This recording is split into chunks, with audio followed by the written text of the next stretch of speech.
Bueno, Silvia, bienvenida a este programa. Muchas Se viene gracias. hablando de sostenibilidad. Creo que es un tema bastante interesante donde podemos abarcar varios puntos, varios aristas, varios enfoques y la idea principal es poder construir un espacio de trabajo donde realmente digamos, ok, ¿qué es lo que está haciendo CMD? ¿Cuál es la interacción que tiene con las comunidades? ¿Cómo se ve a CMD con un punto de vista más estratégico, más fortalecido también? Y para los que nos escuchan y para los que nos conocen también, CMED es un programa multidisciplinario también que abarca varias aristas y abarca el punto de servicios ecosistémicos, abarca el punto de MIPYMES también, abarca el punto de fortaleciendo capacidades, abarca también varios ejes en organizaciones también y también uno de los ejes más importantes o bueno, uno de los principales también es cultura, también que estamos enfocados en ese punto, ¿verdad? También y de política, incidencia política también. Entonces, el Centro Mesoamericano de Desarrollo Sostenible del Trópico Seco nace en el 2004, es así, ¿verdad?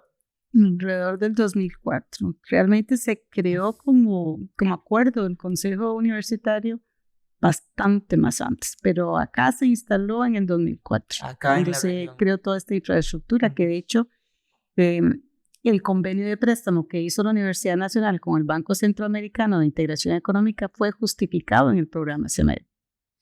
Imagínense, ¿verdad? Una de las cosas que más tenemos en relación, ¿verdad? Sí, ¿verdad? Y esto gira en torno a, a construir, ¿verdad? Se construye en Nicoya, ¿verdad? El Sí. campo de Nicoya con base en eso también, Sí, ¿verdad? yo creo que en ese momento, cuando se tomó el acuerdo del Consejo Universitario, fue muy visionario las personas que propusieron un programa como CEMEDE por dos razones. Bueno, uno, porque ellos lo que visualizaron fue que en el ámbito centroamericano, específicamente en el trópico seco, había muy poco trabajo de investigación a nivel de institutos y era un área que comparte problemáticas por las condiciones ambientales que comparte, ¿verdad? Claro. Que tiene, o sea, que es una zona seca, que es una zona caliente y que es una región que se va a ver mucho más amenazada por el cambio climático. Entonces, en ese sentido, yo creo que la creación del CEMED por las autoridades universitarias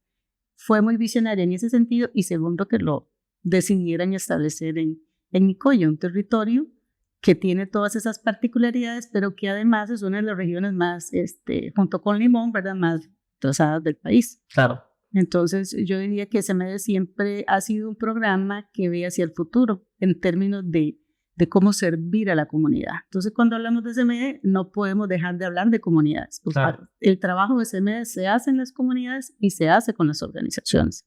Entonces, lo fundamental para nosotros y lo estratégico para nosotros es trabajar con la gente. ¿En qué trabajamos? Bueno, por mandato, por Claro. objetivos de creación.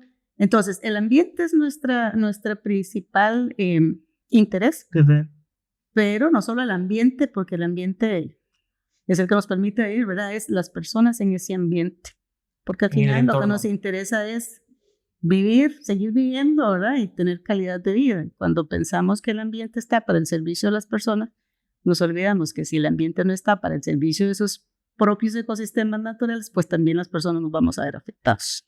Creo que uno de los puntos importantes, enfatizo totalmente, es en el tema de que mucha gente no interioriza que es un servicio ecosistémico como tal. Yo recuerdo hace bastantes años que estábamos haciendo un trabajo con el Banco, con el BID, con el Banco Interamericano de Desarrollo. Decía un especialista, la gente dice, hay que cuidar el árbol porque pobrecito el pajarito. Decían, no, hay que cuidar el árbol porque pobrecitos nosotros, Claro. porque ese árbol brinda una serie de servicios en su ecosistema que nos beneficia a nosotros. Y un ejemplo muy sencillo son las abejas, ¿verdad? Sí. Hasta ahora se está reconociendo la importancia que tienen las abejas en la polinización para la agricultura y para una serie Aspectos. de aspectos que se van renovando y reponiendo Claro. en el sistema. Nosotros no disponemos de estudios, que eso sería lo ideal, de cuáles son los servicios ecosistémicos que brinda, por ejemplo, el bosque seco para que la agricultura y para que la ganadería se puedan desarrollar en Guanacaste. Sí. O para que los espejos de agua se puedan mantener los periodos que se mantienen en la época seca. O, por ejemplo, cómo va a afectar, que de hecho sí, eso sí tenemos estudios que hemos hecho con Costa Rica por Siempre en las áreas silvestres Claro. protegidas, donde nos están determinando los cambios de temperatura, cómo afectar no solo el bosque seco, ahora que es tan importante, porque cumple la función de amortiguamiento. Claro. También el tema de los mantos acuíferos y el tema de las especies, cómo las especies se van a ver afectadas en su capacidad reproductiva por esta alteración que produce el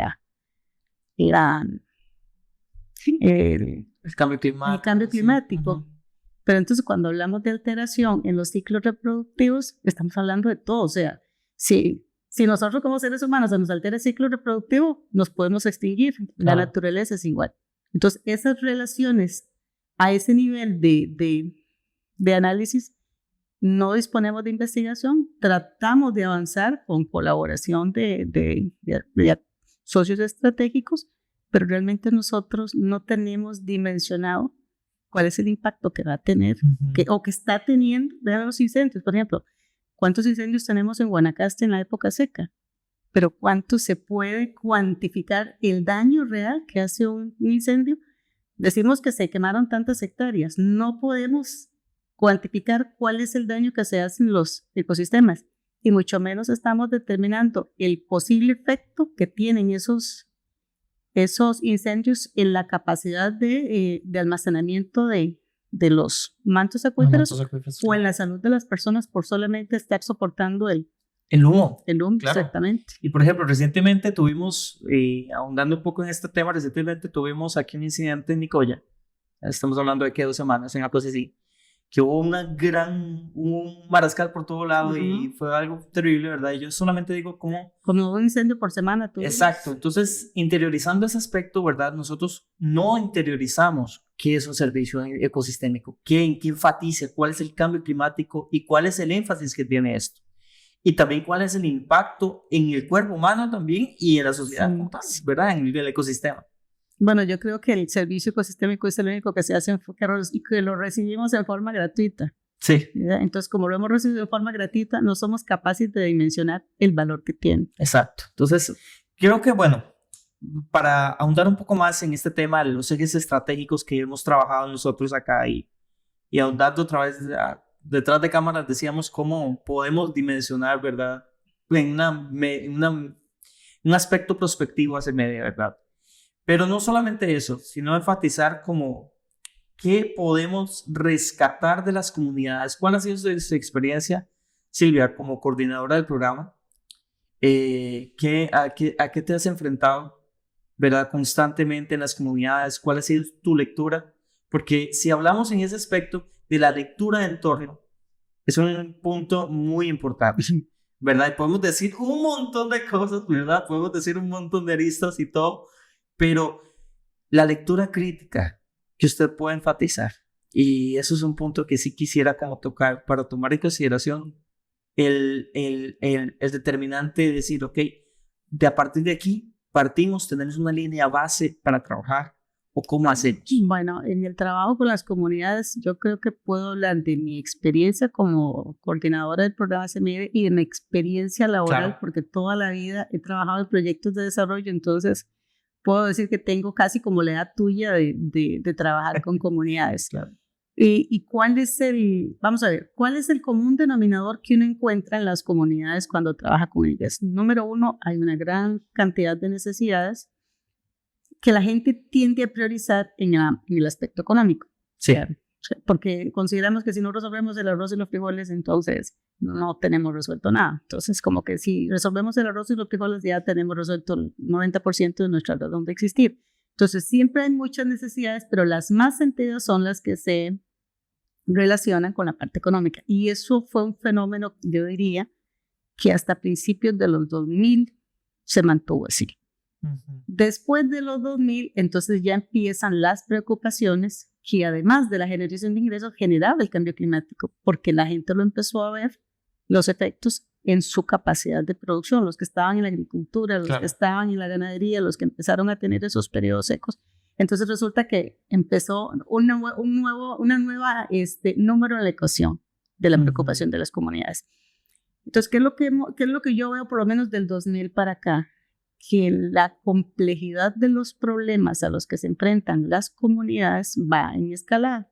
Entonces, significa que ellos ahora tienen que resolver su ingreso, o sea, su capacidad para generar ingresos en un mundo globalizado que cada vez les exige una mayor cualificación en el desempeño de sus actividades económicas, porque compite con todo el mundo, ahora no solo con el que tiene la par haciendo lo mismo. Número 2, tiene la naturaleza o tiene el ambiente cada vez más agresivo, más amenazante en el éxito de su actividad, porque tiene que incorporar una serie de elementos de los cuales antes no se preocupaba. Entonces, por ejemplo, plagas que existen en los cultivos, enfermedades que existen en la ganadería, mayor o menor, antes no eran tan problemáticas y ahora sí. Inclusive en la salud humana. Nos hemos visto que en los últimos años todos los virus y todas estas cosas que tenemos se propagan con más facilidad. Entonces ahora tenemos un escenario más complejo, un paquete de demandas que requieren mayores especialidades y al requerir mayores especialidades requiere mayor conocimiento, entonces requiere mayor investigación. Claro. Entonces un programa como CEMEDE, que viene trabajando desde el 2004 en la región, hoy por hoy requiere de un paquete de expertise mucho más amplio que el que el territorio le demandaba en el 2004. Por supuesto. En un contexto mucho más agresivo, más complejo, con mayores limitaciones presupuestarias, si se quiere. Cada vez es más difícil para las universidades mantener sus programas de investigación, porque cada vez los programas de investigación requieren invertir más recursos, porque cada vez el resolver una necesidad implica muchísimas implica reunir una serie de especialidades que antes ni siquiera se consideraban. Sí. Entonces, por ponerte un ejemplo, nosotros somos un territorio que somos tan retrasados en algunas actividades que entonces cuando hablamos de agroindustria, ¿cuál es la agroindustria del territorio? Caña, la tilapia, los mangos. O sea, tenemos una agroindustria poco desarrollada, entonces somos productores del sector primario y ahí nos quedamos. El sector primario es el más amenazado con el cambio climático. Claro. No tenemos el expertise a nivel territorial para desarrollar y encadenar nuestras actividades productivas. Entonces, si hablamos del problema de empleo, estamos hablando de un montón de conocimientos. Y tú has sido muy empírico, ¿verdad? Conocimiento empírico. Exactamente, somos muy empíricos. ¿Por qué somos muy empíricos? Porque hemos tenido que aprender a resolver desde nuestra realidad.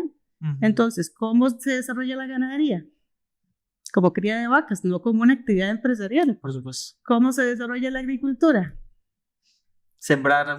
Como sembrar, o sea, si usted habla con un productor de maíz que utiliza semillas criollas y que uno dice, semillas criollas es un valor agregado increíble, o sea, tiene un valor nutritivo, tiene un valor cultural, pero cuando se va a vender, lo vende al mismo precio que se importa, que viene de no sé dónde con no sé qué paquetes de cosas. Entonces, al final, hay una serie de tradiciones de producción que se vienen haciendo igual, a pesar de que el entorno ha venido cambiando aceleradamente. Entonces, cuando hablamos de una visión prospectiva de CEMEDE tiene que tratar de incidir en que con las personas que trabajan en las comunidades donde trato de incidir, eso vaya cambiando. Sí. ¿Y eso qué significa? Que CEMEDE tiene que articular, porque CEMEDE no lo puede hacer solo. O sea, claro, estamos hablando de diversidad, de transdisciplinariedad, de recursos, de territorio. Eso no lo puede hacer un programa, no lo puede hacer la academia. O sea, aquí tiene que haber articulación entre las instituciones que están en el territorio, tiene que haber articulación con las comunidades, tiene que haber articulación con los líderes organizacionales y sobre todo tiene que haber incidencia política. Por supuesto. Y cuando digo incidencia política es así como en la comunidad la gente tiene que aprender a hacer las cosas de una forma diferente porque el entorno así se lo exige, así nosotros como sociedad tenemos que aprender a que las decisiones deben de tomarse diferente para beneficio del territorio. No podemos tener decisiones que se toman en escenarios que no son los nuestros porque sabemos que las implicaciones no necesariamente van a ser todas las mejores. Entonces, hasta esa cultura de cómo nosotros tomamos las decisiones debería de cambiar como territorio. Creo que es un punto que tocaste un punto ahí y gira en torno fuerte, ¿verdad? Y creo que ha causado recelo, ha causado roncha, ¿verdad? Como se dice aquí coloquialmente un poco. Pero sí creo que genera un impacto que trasciende y genera un impacto que ni siquiera nosotros tenemos en consideración muchas veces. Estoy hablando a nivel de sociedad. Tiene que porque si nosotros seguimos trabajando solamente con una organización solos como academia, que no es lo que hacemos, pero hace unos años era lo normal. Claro. La academia con la comunidad y nada más. Ahora ya no trabajamos así, ahora articulamos con la institucionalidad necesita de la academia necesita de la institucionalidad. Incluso la misma industria también. Porque tenemos competencias diferentes y capacidades diferentes. Pero entonces a lo que quiero llegar es cuando, por ejemplo, si usted hace una búsqueda de producción intelectual alrededor de algún tema, puede encontrarse 5,000, 20,000, 30,000 producciones. Claro. Busque incidencia política desde la academia. ¿Cuántos resultados le genera la búsqueda en cualquier base de datos de revistas? Muy poca. Porque es un tema del que nos hemos tenido que ocupar. Entonces, si hablamos de cuál es el rol que tiene que cumplirse, tiene que también asumir ese rol. Nosotros como programa ni como academia nos podemos dar el lujo de decir que nosotros somos apolíticos, porque hacer incidencia política es una de las cosas que más nos tenemos que preocupar hoy, y no desde el punto de vista de incidencia política de la política como está prostituida en términos de concepción, sino de política de cómo se toman las decisiones en las instituciones, en las organizaciones, en la comunidad, en el territorio. Ese sentido crítico, muchas veces la misma comunidad no lo tiene, ¿verdad? Incluso la misma academia no lo tenemos en nuestra formación, no lo tenemos en nuestra formación, ¿verdad? Desde que nosotros somos educados para obedecerle a los papás, cierto, y luego pasamos a un trabajo donde obedecemos a nuestros jefes, esa capacidad de criticidad muchas veces es la oportunidad para desarrollarla en la universidad. Si no la desarrollamos ahí, creo que ya perdimos la oportunidad. Por eso es muy importante cómo nosotros involucramos a los estudiantes en ese proceso de cuestionamiento desde el lado constructivo, ¿verdad? De cómo se debe de fortalecer una organización. O sea, ¿cuál es el rol que nosotros como universidad tenemos? Porque no es llegar a imponer una comunidad, sino llegar a favorecer, apoyar para que la comunidad vaya identificando y tomando sus decisiones. Y ese sentido crítico es el incidencia política no es llegar a decirle a la gente lo correcto de su proceder, es llegar a que la gente identifique de lo que está haciendo, que no le está sirviendo y cómo lo puede mejorar. Pero al final es una decisión que se toma dentro, ¿verdad? Por eso yo creo mucho, en toda mi trayectoria laboral, uno se encuentra organizaciones que tienen un liderazgo propio que uno dice que es riquísimo para trabajar con ellos, pero también se encuentra organizaciones donde no hay liderazgo, y eso entonces, cuando hay organizaciones donde hay muy poco liderazgo, cuesta muchísimo poder avanzar. Sobre la marcha. Exacto, entonces son organizaciones que son más reactivas que proactivas. Uh-huh. Y una de las cosas que como programa desde los proyectos nosotros tenemos que trabajar es que la gente sea proactiva de su propio desarrollo, o sea gente que construye su desarrollo, no gente reactiva a recibir qué es lo que el entorno le da, porque es lo que el entorno le da en ese momento se acabó cuando se le acabó el suministro de esa oportunidad.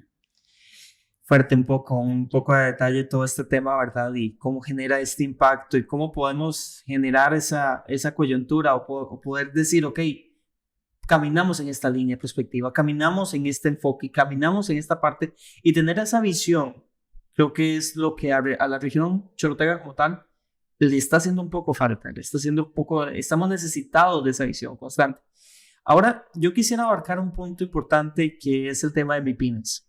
MIPYMES es un punto importante tomar en consideración porque Costa Rica es 95% MIPYME. Y la región chorotega no es. Exacto, ¿verdad? Entonces, el empleo en este país y en la región chorotega se genera en las MIPYMES. En las MIPYMES. Ya sea porque yo formo una MIPYME, yo soy mi propio jefe, yo soy el empleado, soy el gerente y soy el que hace todo. La empresariedad también. Es una forma de autoempleo formalizado. Por supuesto. Pero esa es la forma en que se sostiene, esa es la forma de ingreso en que se sostiene la mayor parte de las familias. Sí. O dependen de una MIPYME también, o sea, porque son empleados por una MIPYME. Recordemos que una MIPYME es de menos de 9 empleados. Sí. Entonces, la mayor parte, o sea, nosotros tenemos como región, o sea, a veces en un cantón tenemos una mediana empresa o 2 medianas empresas, en algunos no tenemos ninguno de eso, no, si uno revisa las estadísticas de los cantones de Guanacaste. Sí. Entonces, en que una MIPYME logre fortalecer capacidades que eso no es nada sencillo, porque nosotros, cuando se han hecho los diagnósticos y los talleres participativos que se hacen en diferentes momentos, ¿cuál es la necesidad más demandada? Fortalecimiento de capacidades, eso es lo que la gente dice. Pero entonces cuando usted se va a ver qué es lo que más hacemos como universidad, es fortalecimiento de capacidades. Claro. Entonces uno dice, ¿por qué si hacemos tanto esa actividad? ¿Por qué la gente sigue demandándolo? Bueno, porque es que las capacidades siempre requieren ser desarrolladas. Por supuesto. Si yo necesitaba primero saber cómo gestionar mi negocio en términos de poder administrar la producción diaria, cuando ya aprendí eso, resulta que entonces yo quiero ampliar mi producción, pero para ampliar mi producción tengo que tener conocimiento de marketing, necesito un crédito. Entonces, las capacidades siempre van a requerir ser desarrolladas. Por eso un negocio como el de CME siempre va a ser necesario. O sea, si yo estuviera vendiendo en el mercado, lo que yo vendo tiene demanda. Sí, se ve como un negocio, ¿verdad? Exacto, pero ¿cuál es el negocio del CMED? El negocio del CMED es que nosotros podamos realmente ofrecer un servicio que las comunidades puedan aprovechar para poder ser mejores gestores de su propio desarrollo, porque al final ser gestor de mi desarrollo significa que yo participo y defino la construcción de mi propio bienestar, que eso es lo más importante. O sea, cuando yo tengo capacidad para decir, esto que usted me ofrece no me sirve, prefiero esto, y si usted y si no podemos hacer de esta manera, prefiero perderlo. ¿Cuántas cosas no se hacen en este país? ¿Cuánta plata no se pierde? Claro. Porque la gente aceptó inversiones que sabían que no eran las correctas. Exacto, que tenían un montón de situaciones que para su realidad no les iba a servir, pero como era regalado lo aceptó. Bueno, ahora estamos en un contexto donde casi nada es regalado. Cierto. Y entonces, si yo como sociedad aprendo a decir no, así no me sirve, yo creo que también vamos a enseñar a que las decisiones se tienen que tomar diferentes. Pero para llegar a eso, tenemos que invertir mucho tiempo en que entendamos como sociedad y como región que tenemos que cambiar la forma en que nosotros hemos venido funcionando. Primero, porque el cambio global nos obliga, sí. Y segundo, porque el cambio climático no lo exige. O sea, nosotros tenemos dos cambios tan acelerados, uno ambiental y otro a nivel, decimos que global porque es todo. O sea, cada vez yo tengo que enfrentarme a tecnologías nuevas para producir, a formas competitivas diferentes. O sea, hay un cambio tan acelerado que para los que ya pasamos los 50, uno a veces dice, pues ya estamos cansados. Esa barrera generacional es otro punto importante. Y esa es otra situación, pero entonces, ¿qué encontramos en los jóvenes? Tienen un montón de capacidades que no tienen los que están sosteniendo la economía en este momento. Claro. Pero ojalá que esas capacidades puedan ser aprovechadas para nuevas formas de construir nuestro desarrollo, sí. ¿Verdad? Esto gira en torno, bueno, eso es demasiado interesante, que gira en torno también a un punto de cómo tomar decisiones, ¿verdad? La capacidad de decisión, lo que hablas, teniendo una comunidad, cómo tomar las decisiones, los líderes comunales deben tomar las decisiones, ¿verdad? CME también trabaja con organizaciones no gubernamentales, CME también trabaja con las municipalidades, por ejemplo, se trabaja muy articulado con las municipalidades. ¿Y cómo ha sido ese trabajo? También yo quisiera como que me comentaras un poco, Silvia, como coordinadora, ¿cómo ha sido ese trabajo constante en el tema de las organizaciones? ¿Por qué? Y también, ¿cómo es la articulación? ¿Verdad? ¿Hay una comunicación específica? ¿Cuáles son los proyectos que más giramos en torno a eso, verdad? ¿Y cuáles son los ejes temáticos, verdad? Porque hay formas de abarcar, ¿verdad? Es una metodología. Bueno, hay una situación que uno tiene que reconocer cuando está trabajando en la academia, y es que yo creo que en la región chorotega la ventaja que tiene es que todo el mundo se conoce. O sea, somos un territorio tan pequeño que al final, cuando ya tenés 2, 3 años de estar trabajando acá, terminas conociendo a todo. Cuando digo a todo el mundo es quiénes están dónde. Entiendo. Bueno, es una ventaja, y yo creo que hay mucha empatía de la gente por trabajar, y cuando digo la gente, es la gente que está en las instituciones y la gente que está en las organizaciones, porque al final yo creo que no es cierto que la gente no quiera servir, al final a veces es que no sabemos cuál es la mejor forma de servir.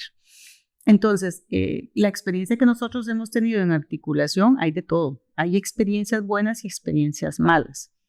Pero las experiencias malas no son tanto porque la persona que está en la institución del frente con la que yo quiero articular no tenga disposición.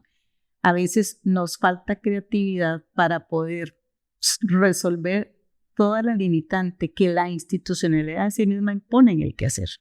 Una de las cosas más difíciles es que usted esté en un espacio, que usted esté articulando esfuerzos y que no logre concretar nada, porque la institucionalidad que tiene cada una de las contrapartes no lo permite.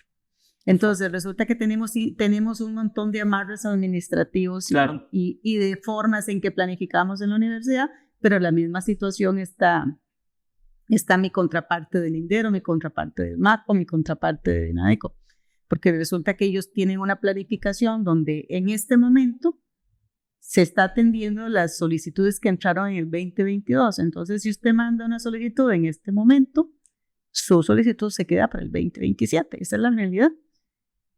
Y entonces, esas son las limitaciones con las que trabajamos. A veces hay mucha creatividad, claro. A veces no hay tanta. Entonces el tema no es solo de voluntad. Sí. Hay también una forma en que hemos crecido como país y una forma en que las instituciones se han ido diseñando, que yo creo que opera en forma en contra nuestra. Así como las empresas tienen que reducir los procesos los tiempos de toma de decisión, así como las empresas tienen que reducir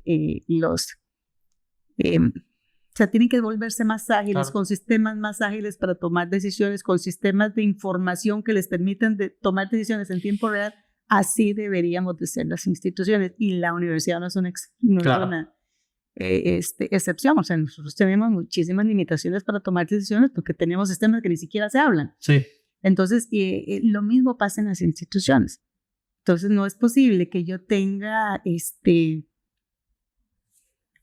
no tenga criterios para priorizar bajo ciertas condiciones. O sea, que yo la planificación tenga que tenerla 2 años antes, o que a mí en enero me pidan cuántos talleres con cuántas personas voy a hacer en el año. O sea, eso es imposible, por mucho conocimiento que usted tenga de su trabajo y del territorio donde usted trabaja.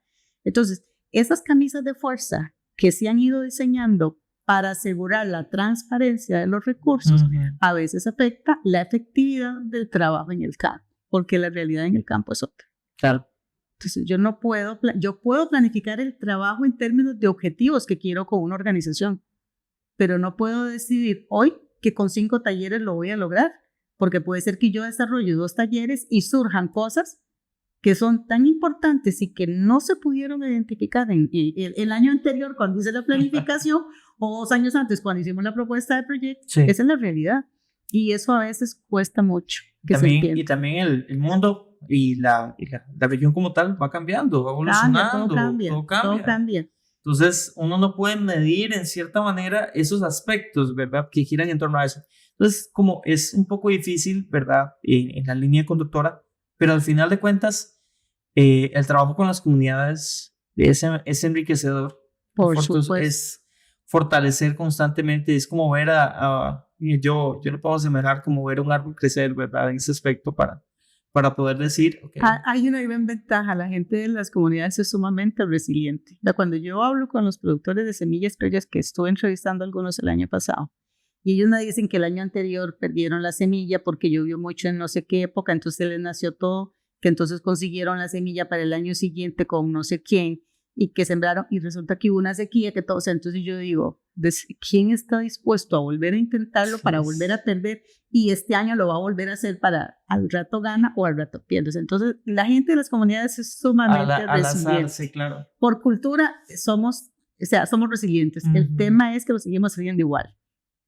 No hay un cambio de metodología. Entonces, necesitamos cambiar la forma en que hacemos las cosas. O sea, necesitamos deconstruir nuestra forma de pensar y nuestra forma de actuar. Eso no es sencillo, eso no se logra en un año, eso no se logra en un proyecto. Por eso nosotros, cuando hablamos de que queremos incidir políticamente en un tema, nosotros no podemos pensar que en un proyecto de 3 años lo vamos a lograr. Eso es mentira. O sea, eso es ser demasiado ambicioso o demasiado positivo, ¿no? Claro, por supuesto. O sea, la realidad es que usted tiene que ir quemando etapas, porque usted no, como universidad, nosotros no incidimos políticamente si no hay un liderazgo de contraparte en la comunidad interesada en defender esa política.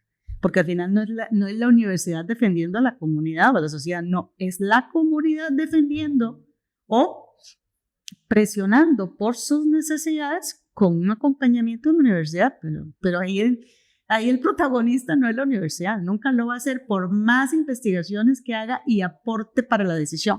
Al final el liderazgo lo va a llevar la comunidad, la organización, el territorio, quien se quiera llamar. Eso es un tema fuerte, ¿verdad? Sí, es un tema que nos obliga a reflexionar cómo hemos venido tomando las decisiones como país. Es que es muy fácil decirle a una organización, mire, es que ustedes han venido funcionando de esta manera y tienen que funcionar de otra. Pero es que no es solo la organización, son nuestros gobiernos locales, la forma en que se han administrado siempre, es nuestro territorio, es nuestro país, son nuestras instituciones. Nosotros todos, ese proceso con el que nosotros buscamos incidir como universidad, lo tenemos que llevar internamente también. Claro. Sí. Entonces, es toda esa perspectiva y desde ese punto de vista que constantemente estamos en esa evolución, ¿verdad? Lo veo a nivel de país, ¿verdad? Con cambios que ha venido introduciendo en temas políticos, en temas ambientales, en temas infraestructurales, incluso también que ocasiona, ¿verdad? Pero, ¿cómo cuesta articular directamente con una persona que constantemente ha venido trabajando de una forma y quiere hacer, ¿verdad? No es imponer, porque no se trata de imponer. No se puede imponer. No se puede imponer. Jamás. Eso no es la perspectiva y nunca va a ser la perspectiva desde la academia. No, además no se puede. O sea, no se puede. O sea, tenemos que tener un sistema completamente... Claro. No se puede. Es demasiado difícil, ¿verdad? Sino que se trata de concientizar. Se trata de realmente crear un sentido crítico, un enfoque diferente para poder generar esa diferencia de poder el actuar o el proceder de una manera diferente. Entonces, creo que, bueno, en la parte cultural también es otro aspecto que gira en torno. Imagínense que nosotros ahora, después de cuánto tiempo tenemos, 200 años tenemos. Sí. Ya estamos cumpliendo. Resulta que ahora estamos reconociendo, y digo estamos reconociendo porque inclusive en el territorio chorotega se está reconociendo, pero nosotros también tenemos una gran herencia afrodescendiente y no solamente somos solo chorotega, también tenemos herencia china, tenemos herencia afrodescendiente y a saber cuántas más que ni siquiera que han quedado tan invisibilizadas a lo largo de la historia que ya la perdimos, pero que siguen habiendo manifestaciones aunque no seamos conscientes. Así nos pasa en la forma en que pensamos y en la forma que actuamos y en la forma en que producimos, por decir algo. Y también la esclavitud y todo ese aspecto, entonces ¿verdad? Nosotros hacemos las cosas de la manera que las hacemos porque tenemos una herencia, solo que no somos conscientes. Ser consciente de por qué hacemos las cosas de esa manera es muy importante porque es el primer paso para poder ponerlas, como dicen los psicólogos, ponerlas en claridad para poder actuar sobre ellas, porque si no, no somos conscientes de que es la forma de reacción que tenemos ante determinadas circunstancias. Por ejemplo, cosas tan sencillas como que en una organización haya diferencias de criterio. ¿Qué es lo que normalmente sucede? Que el que no está de acuerdo se va de la organización. Sí. O sea, porque nuestra cultura no nos diseña para que cuando no estamos de acuerdo en algo, busquemos en conjunto un consenso. Una solución. Exacto, una solución en conjunto, sino que no es como yo digo, estoy dispuesto a discutir que hay otras formas de hacerlo y al rato hay otra mejor a la que yo planteo. Claro. Pero entonces son formas culturales que tenemos de trabajo, de vivir. Del diario vivir y de la conciencia que nosotros debemos tener. Entonces, eso que es parte de la cotidianidad para un programa como se ve, aunque nosotros no nos ocupemos de la cotidianidad, es una realidad con la que nosotros tenemos que saber trabajar. Si nosotros como programa y como academia no reconocemos esa forma de pensar de la gente con la que trabajamos, pues no vamos a estar preparados para poder... constantemente articular. Para poder articular y hacerlo. Por eso es que hay tantas iniciativas de organización que se pierden, digamos, que empezaron y se murieron en el camino, porque culturalmente nosotros no estamos educados para trabajar en forma colectiva, estamos formados por trabajar individualmente. Sí. ¿Sí? ¿Por qué? Porque nosotros tal vez fuimos una sociedad que fue menos precaria en condiciones y lo pudimos resolver a nivel familiar, no tuvimos que asociarnos como comunidad para poder sobrevivir. Pues hoy pareciera que sí tenemos que asociarnos como comunidad para poder resolver necesidades que trascienden mi propiedad, mi familia, y que trascienden inclusive mi comunidad o mi cantón. Entonces, hoy sí necesitamos pensar colectivamente, construir colectivamente y trabajar colectivamente. Aunque sea en algunas etapas del proceso y no que hacemos todo, no es que producimos colectivamente soluciones que nos vienen a resolver problemas comunes, aunque cada uno esté en un negocio diferente. Este espacio de reflexión es un espacio que genera también un poco ese constante pensar. Esa autorreflexión que tenemos que tener los extensionistas, los que trabajamos con personas. Y digo con personas porque no es lo mismo si yo soy veterinario, claro, y yo trabajo con animales. No quiere decir esto que los animales no sean particulares, porque los animales también tienen sus particularidades, pero los que trabajamos con personas y aspiramos a desarrollar capacidades en las personas, tenemos que tener una capacidad de lectura de los comportamientos de las personas, de los comportamientos de la comunidad y de los comportamientos del territorio, porque si nosotros no entendemos esa dinámica, no importa cuál es el objetivo con el que estamos allí. Si estamos en un proyecto productivo, si estamos en un proyecto social, si estamos en un proyecto que es cultural, si lo que nos interesa es ver las expresiones culturales de las zonas costeras, por ejemplo, que es un tema con el que estamos empezando ahora con una compañera de pedagogía. O sea, aunque nosotros lo que nos interese es un tema específico, si nosotros perdemos que existe una conexión en esos otros elementos, nosotros no vamos a ni identificar de una forma adecuada la situación, no vamos a hacer una lectura adecuada. Correcto. Y no vamos a proponer formas de solución adecuadas para la gente, porque no, en extensión no existen recetas, en extensión existen soluciones adaptadas a las necesidades de la gente. Entonces las soluciones no son las mismas para todo el mundo. Y cuando la gente cree que porque trabajamos con, por ejemplo, en el caso de CEMEDE, que trabaja mucho con personas vinculadas al servicio turístico, cuando nosotros nos engañamos y pensamos que porque tengo un montón de restaurantes y trabajo con restaurantes, yo puedo aplicar la misma cucharada si estoy trabajando en la región del Golfo o si estoy trabajando en la zona de ¿cómo se llama acá? De Carrillo y de Santa Cruz o de Coajiniquí de la Cruz. Son dinámicas culturales completamente diferentes. Es más, hasta el mar es diferente y ya eso condiciona. Sí, claro. Sí, la visitación es diferente, el tipo de cliente es diferente. Sí, por supuesto, y tiene que abarcar, o sea. Entonces, esas particularidades. A nivel nacional e internacional, porque sí son diferentes clientes. Entonces, todas esas particularidades uno tiene que conocerlas. Esa es una ventaja de CEMEDE, porque CEMEDE está acá. Somos de acá, conocemos la gente, o por lo menos aspiramos a conocer a la gente, ¿verdad? Entonces, yo creo que esa es una ventaja que tenemos por lo menos en la región chorotera. No puedo decir lo mismo del resto del trópico seco del área mesoamericana, porque más bien ahí se convierte en una debilidad para el equipo si estamos hablando del equipo que está en CEMEDE. Pero si hablamos de la red de colaboración con las que nosotros trabajamos, que son personas que están en esos territorios, entonces ahí sí, una fortaleza es que puedes trabajar en forma articulada en un tema, en diferentes escenarios, en diferentes países, con diferentes realidades, porque tiene un problema común. Cambio climático.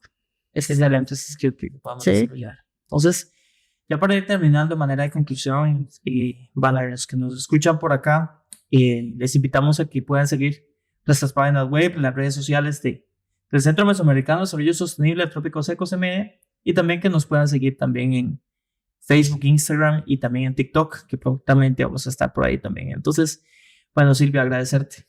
Mucho gusto. Siempre es un placer. Sí, agradecerte por esta perspectiva, por esta visión, creo que fue una manera muy diferente de hacer una reflexión, de un análisis que necesitamos construir, interiorizarlo y también potenciarlo. Sí, y que eso no lo hacemos ni en un año ni en 2 años. Eso no lo hacemos en un... Eso es una forma de trabajar, o sea, es que eso es como, creo que el mensaje que yo quisiera dar hoy, y más importante es que nosotros cuando queremos incidir en los territorios y en las comunidades o en las organizaciones, tenemos que adquirir una forma de trabajo. Y una forma de trabajo es entender que las dinámicas son particulares, las realidades son particulares y que usted lo que tiene es un conocimiento limitado de acuerdo a su especialidad. Claro. Que entonces no lo puede hacer solo. Número 1. Número 2, no puede juzgar que la gente actúe como usted lo haría, porque usted es una persona que es producto de otra realidad con una formación diferente. Entonces, por eso digo, 2 más 2 no es 5, 2 más 2 no es 4, ni 2 más 2 es 3. 2 más 2 es cualquier cosa dependiendo de dónde yo lo esté. Del entorno. Del entorno. Entonces, la extensión no es suma de cosas, es la extensión, es identificar las cualidades y las capacidades reales que tiene la gente. A veces los técnicos, y me incluyo ahí, somos muy ambiciosos o somos muy, no sé, a veces ilusos. A veces pensamos que si usted aporta A, B y C en una comunidad, entonces D, A, B, C, entonces D va la consecuencia. Y no, eso no es así, eso no es así. Y reconocer eso, yo creo que es una de las cosas más importantes que tenemos que hacer las personas que pretendemos incidir en las capacidades. Y reconocerlo con un sentido crítico, con un enfoque en un enfoque crítico. Enfoque crítico y enfoque de humildad. O sea, nosotros tenemos que ser muy humildes para reconocer que el conocimiento que traemos es una parte, pero el conocimiento que está ahí en las comunidades y en la gente es otra parte y que yo no lo puedo ni deslegitimar, porque lo han hecho equivocadamente desde mi posición. O sea, claro, yo no puedo legitimar eso. Yo no lo puedo tampoco dar por sentado y decir, ok, no se puede cambiar. No, porque al final nosotros tratamos de que ellos construyan su realidad o su vida, digamos, de una mejor manera, que para eso es lo que estamos. Si nosotros no somos agentes de cambio, entonces ¿para qué estamos? Cierto. ¿Verdad? Entonces, humildad, pero nunca perder de vista que nosotros somos agentes de cambio y que los principales agentes de ese cambio tienen, o sea, los principales personas que construyen ese cambio son la gente que están en las comunidades.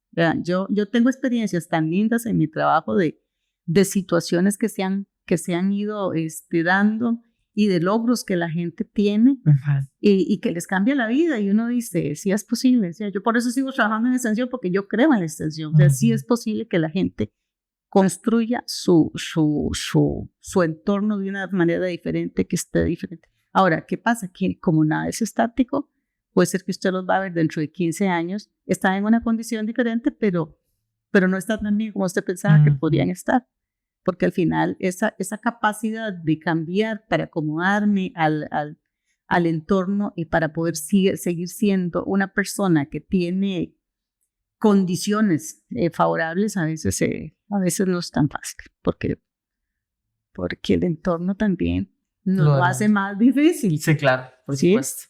Sí. Sí, bueno, muchísimas gracias, Silvia, por este espacio. Y CMD Hablando de Sostenibilidad es un espacio de reflexión que gira en torno también a la contribución a los diferentes actores, a los diferentes espacios también, y poder generar un poco más, un espacio más de conversación tranquilo, conversación amena, y que podamos también reflexionar de la dinámica que tenemos acá en la región. Así que muchísimas gracias, Silvia, y seguimos en contacto.